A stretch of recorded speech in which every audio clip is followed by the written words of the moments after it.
Hi guys, welcome to our another video. आज चाहिँ हामी डिनरको लागि डी ग्रिल रेस्टुरेन्ट गएको थियौं जुन मतार कदीममा छ। सुरुमा चाहिँ हामीले दही पापड चाट मगायौं अनि हामी खाँदैछौं दही पापड चाट which was good. After that हामीले मेन कोर्स मगायौं जसमा रोटी, हुमुस, भेज कबाब, चिकन कबाब मगाएको थियौं।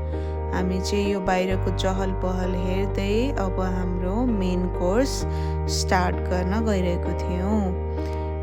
यहाँको खानाहरू चाहिँ हेर्दा त राम्रै थियो, टेस्ट पनि ठिकै थियो।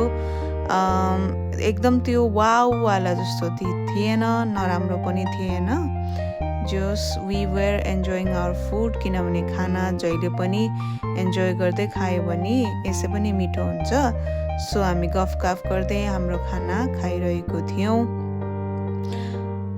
मेरो एक्सप्रेसनले थाहा हुन्छ कि ठिकै थियो खाना भनेर। Now it's my husbands turn.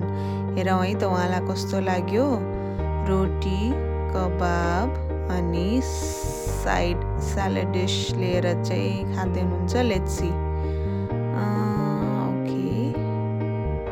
मजाले टेस्ट लिँदै हुनुहुन्छ। ओके, थम्स अप आयो, that means it is good. खाना सकेपछि हाम्रो पेट पनि फुल भयो, हामी खुसी पनि भयौँ। Thank you for watching.